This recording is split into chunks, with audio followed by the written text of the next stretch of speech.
Hi guys! Welcome back to my channel. Again, my name is Jap. Kumusta po kayong lahat? So yun guys, maraming salamat po sa walang sawang pagsubaybay sa ating pong mga reading. And kung ikaw ay bago pa lang sa ating channel, mag-subscribe na po kayo. Then i-click mo na rin yung ating notification bell para lagi kang updated sa ating mga bagong upload. So yun guys, sa mga interesado naman po sa ating private reading, nasa description box below yung link ng aking Facebook, i-message nyo na lang po ako, okay? So, tingnan natin guys, kanina bang love reading yung masasagap natin ngayon? Okay, kanina po itong love reading spirit guide.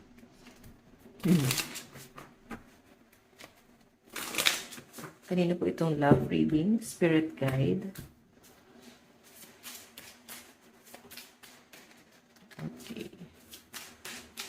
So guys, meron tayong pay attention to the red flag. So yan, sa mga nagtitiis pa rin kahit masyado ng red flag, sa mga nagtitiis pa rin sa relasyon, at mas pinili nyong maging flagpole.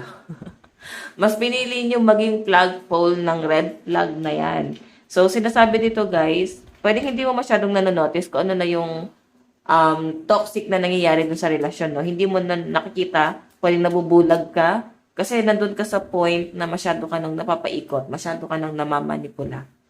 Okay, may nakikita akong deception pero parang siguro nandun ka na rin sa point na parang natotolerate mo yung person mo kasi pinapatawad mo. So ano bang ibig sabihin nun? Tinotolerate mo siya, binibigyan mo siya ng chance na bumalik-balik pa rin sa buhay mo kahit na ganito na yung nangyayari, no? Medyo toxic na to guys, yung iba naman dito, pero pwedeng wala kang ebidensya pero may mga pagdududa, no?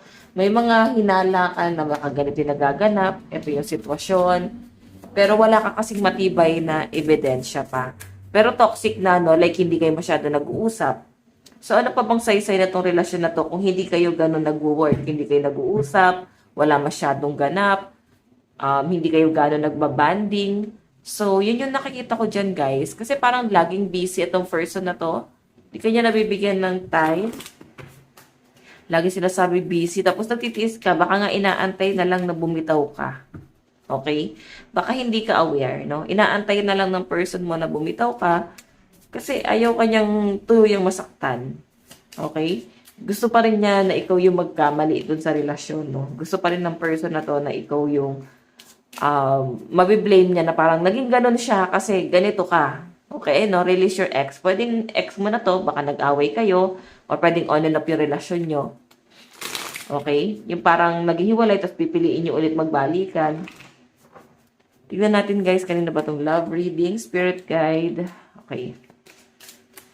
Meron tayong true love. Okay, first love mo ba to? Or sa kanya mo lang na-feel yung true love? Sa kanya mo lang na-feel yung totoong pagmamahal na pwedeng hindi mo nakita sa ibang tao. Kaya nga nagtitiis ka dito kasi grabe yung affection, grabe yung pagmamahal na ginawa sa inyo, binigay sa inyo. So, I think, guys, parang kino-consider mo rin naman, no? Parang nandun ka sa point na hindi mo pa nakikita yung pagkakamali niya kahit may pagkakamali. Kasi mas tinitimbang mo dito na mas may marami siyang mabuting nagawa sa inyo. Okay? Na naging mabuti naman siya sa kabilang banda. So, di ba? Parang hinahayaan mo. Pinagbibigyan mo. Tignan natin, kanina ba itong love reading? Okay, so guys, meron tayong free yourself. Ayan, palayain mo na yung sarili mo dito kasi masyado na to guys toxic, no? Ang dami ng red flag, ang dami na guys nakakakita na may mali na dito sa relasyon nyo, pero nabubulag ka. Pwede nga ina-advisean ka ng mga friend mo, family mo, pwede hindi ka na nga nagiging open sa family mo kasi ayaw mo na nga na pangangaralan ka. So, pwedeng pinakikinggan mo pa rin itong person na to, alam mo, masyado kang namamanipulate nitong person mo. Kasi ganyan yung pananaw mo ngayon. Medyo nagiging matigas ka. Okay, pagtatanggol mo, pagtatakpan mo. Tignan natin guys, meron tayong getting to know each other. So, yung iba dito guys, pwedeng meron ka makikilala, pero parang makakausap mo pa lang to guys, no? I think, etong taong to yung magiging sandalan mo. Etong taong to yung magbibigay sa inyo guys ng clarity, ng totoong pagmamahal. Pwede rin naman guys na kung parang wala pang guys ugnayan dito sa taong to, new person na nakikita ko paparating sa inyo. Pero masaya ka, napapagaan niya yung loob mo kahit papaano. Um, yung mga bagay na hindi mo magawa doon sa person mo, like makipagtsikahan, nagagawa mo din sa taong to. So, hindi mo naman intention na ganun, pero kasi napipilit ka eh. Naoobliga ka kasi kailangan mo ng kausap. Okay? So, hayan. Baka guys, ito ay natotolerate ng family. Baka kasal ka sa person mo na toxic na to. Tinitiis na lang kasi may anak kayo. Ayan. Lagi siya sabi, no? Release your ex. Lagi siya nag-flip. Okay, tignan pa natin, guys. Kanina po itong love reading, spirit guide. Kanina po itong love reading. Meron tayong romantic feelings. Naku, may bago guys na paparating sa inyo. Alam mo kung tuturuan mo lang yung sarili mo na i-let go mo yun, i-let go mo na tong taong toxic lang sa buhay mo, i-let go mo na yung tao na yan na nagiging dahilan kung bakit wala kang nararating or wala ka napapatunayan sa sarili mo. Kasi mas gusto mo na maging successful mo na tong taong to na parang gusto mo siyang, parang gusto mong unahin mo muna, parang unahin niya muna yung sarili niya bago mo unahin yung sarili mo. So, hindi mo masyadong nanonotice itong bagong paparating sa inyo na meron talaga. I think para ka pa sa iba, pero nabubulag ka din sa taong to. Okay, merong bagong paparating sa inyo and possible na ito na talaga yung soulmate mo. Yun nga lang guys, hindi mo pa siya guys mapapansin kasi nga, hindi mo pa kayang palayain yung sarili mo, hindi mo pa kayang tanggapin na ito na yung nangyayari sa relasyon nyo. Masakit para sa'yo na i-let go siya kasi nga napamahal ka na. Okay? Pwede nagtagal na rin kasi kayo eh. And yung memories yung hindi mo kayang mawala. No? Yung memories yung iniingatan mo dyan. Okay? Tignan natin kanina pa itong love reading, spirit guide. Kanina po itong love reading. Okay, kanina po itong love reading, spirit guide. Meron tayong self-confidence. So, alam nyo, malakas ang loob mo eh. Matibay ka, matatag ka. Nakikita ko sa inyo guys na kaya mo mag-isa, pero nung nakilala mo tong taong to, ayan, yung person mo ngayon, na toxic, nawawala sa inyo to, pero kailangan nyo daw guys ulit i-heal yung sarili mo para bumalik ka sa dating ikaw. Kasi nawawala ka na dun eh, nakakalimutan mo na kung sino ka. Okay, tignan pa natin. Kanina po itong love, reading, spirit guide. Kailan may sarili mo na matapang, matatag, malakas, kaya mo mag-isa. Pero dahil sa taong to guys, ayan, natututo kang maging mahina. Meron tayong trauma. Hindi ang trauma mo sa taong to. Pero kasi ba't ka nagtitiis pa? Kaya mo naman ng i-let go. Pakawalan mo na yung sarili mo sa toxic na tao na to. Okay, force mo na itong bagong paparating sa inyo. Baka nga nakakausap nyo na itong bago, pero hindi mo pa guys kayang bigyan pa ng commitment kasi nga stuck ka pa dun sa person mo na to na toxic. Tignan pa natin. Meron tayong sorrow. Ala parang matigas yung ulo mo, may parang hindi naman pinagtatanggol, parang pinagtatakpan mo rin eh. Kasi nga, ayaw mo rin makita ng ibang tao yung kasiraan yung dalawa. So, parang iniingatan mo rin talaga yung image nitong person na to. Tapos, humihingi rin kasi ng tawad sa inyo, guys. Ayan, no, forgive. Then, parang pinapatawad mo naman. Okay, lalo na kung may pamilya kayo, ganun talaga. Pag may pamilya, ang hirap putulin, no? Nung relasyon, lalo na't may anak. Meron tayong burnout. Ayan, may mga napapagod na, may mga nai-stress na. Hindi na nakakatulog, kakaisip, stress. So, relieve. Titignan natin mamaya yung energy ni person mo. Kasi puro energy mo to. Gratitude. Alam niyo, napakaswerte niyo naman eh. Pero, nagkakaroon ka talaga ng parang, ayan, stress, depressed, anxiety. So, para matatawag mo na nga rin siya guys, PWD. Yung mga may depression, bipolar. So, ako din dati na sa ganun, pero na-overcome naman. Pero actually guys, hindi what I mean, nandyan lang yon kakalma ka lang, pero possible kasi guys, na bumalik ulit yun, lalo na sa may mga depression dito. Once na matrigger ka. Okay, once na matrigger ka, babalik at babalik yung depression na yan. So, I think para hindi siya matrigger, iwasan mo yung mga negative, lalo na tong person na masyadong toxic. Okay? Tignan natin, guys. Huwag na magpatawad. Huwag na magpatawad sa mga toxic, no? Na-enjoy mo na masyado maging flagpole dyan sa person mo rin. Okay. So, tignan natin. Nasaan ba yung card ko? Okay. Tignan natin. Ano yung nararamdaman sa inyo ng person mo? Wait lang, guys. So, ito guys yung gagamitin ko. Message. Okay? Para makita nyo. Tignan natin ano yung nararamdaman sa'yo ng person mo ngayon. Nararamdaman sa'yo ni person mo. Ano yung nararamdaman sa'yo ng person mo ngayon? Energy ni person. Spirit guide. Nararamdaman niya sa'yo ngayon. Meron tayong my love for you is stronger than ever. So, mahal ka niya. Oo. Kahit na nagiging toxic yung relasyon. Kasi gusto niya pa niya, parang gusto niya pa kasing mag-explore. Then, hindi kanya kayang i-let go talaga. Kasi, pwede ikaw na kasi yung matagal na eh. Ikaw yung nagtsatsaga sa kanya, nagtitiis, nagpapatawad. So, nahihirapan pa rin, parang nahihirapan din siyang i-let go ka kahit ganyan. Okay? Kasi, aware siya eh. Siguro may nabibenefit sa inyo. Okay? Pero mahal ka nitong taong to. Okay? Nasa inyo yan, guys. Tingnan natin, ano naman ang... Okay. Ano naman ang tingin sa'yo ng person mo? Tingin sa'yo ni person. Meron tayong, I need you to help me.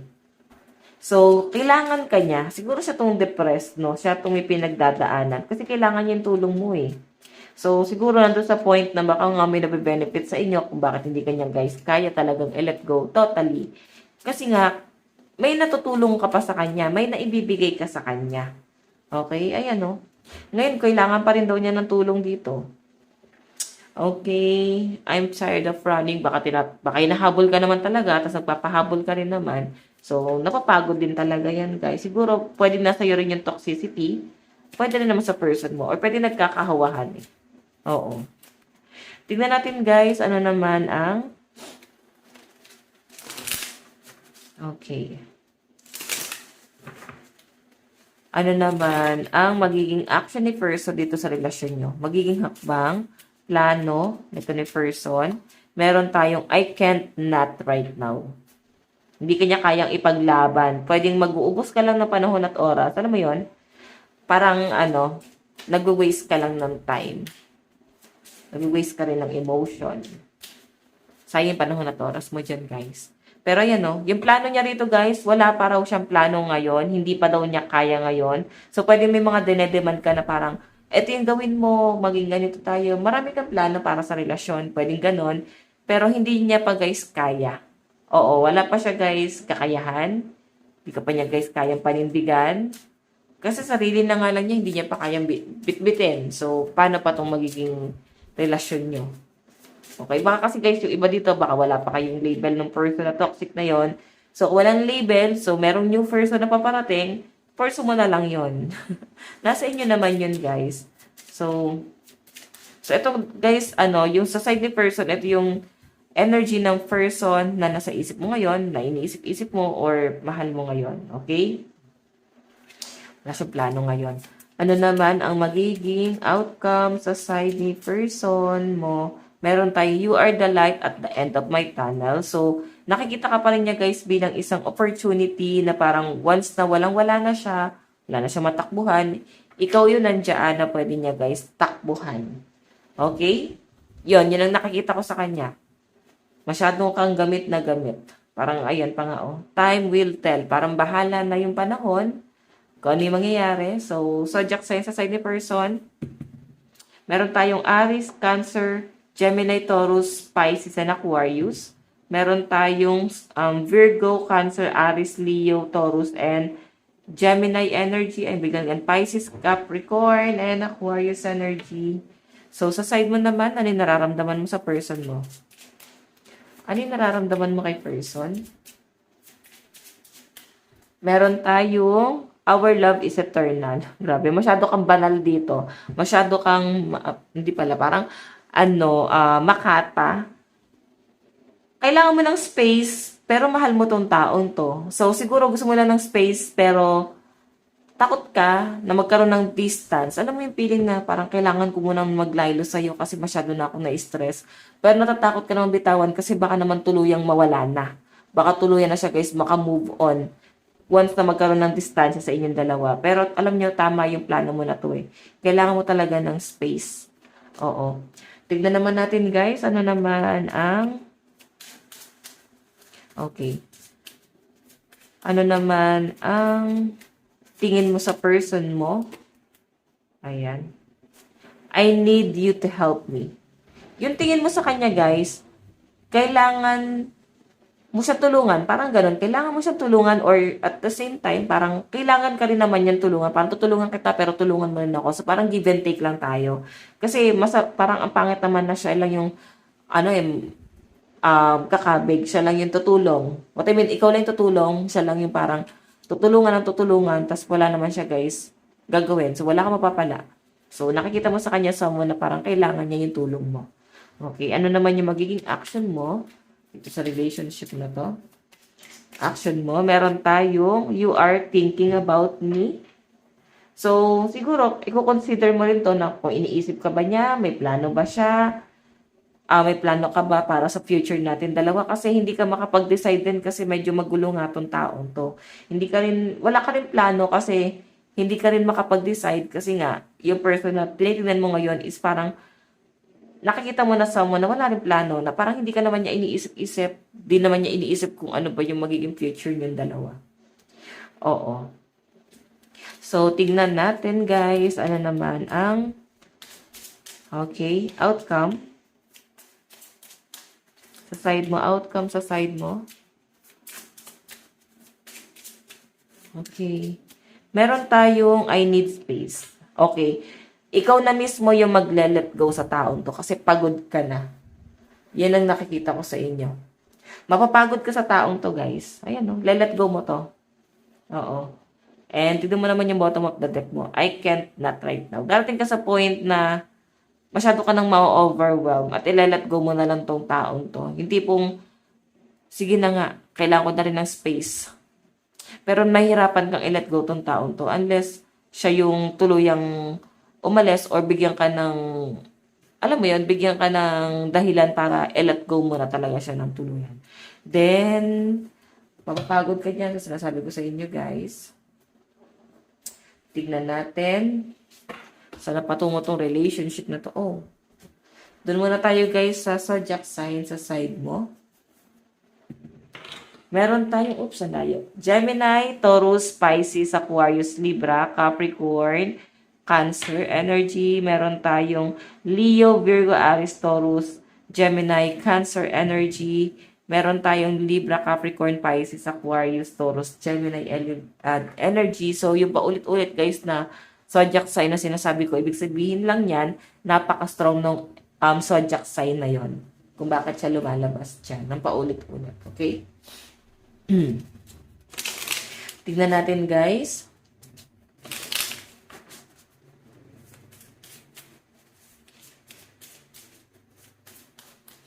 Sana patungo tong relationship na to. Spirit guide, sana po patungo. Meron tayong resentment. Sama ng loob. Okay. Dami ng sama ng loob mo sa taong to. Meron tayong fear of abundance. Siguro, kasi pwedeng may ina-expect ka sa kanya na pera or pwedeng sustento kasi. Basta may something na hindi naman dahil dun sa mahal mo yung taong to. May mga bagay ka lang na pinanghihinayangan or nahihirapan kang let go. Okay, tingnan natin guys. Meron tayong stress. Grabe. I know. Sobrang stress.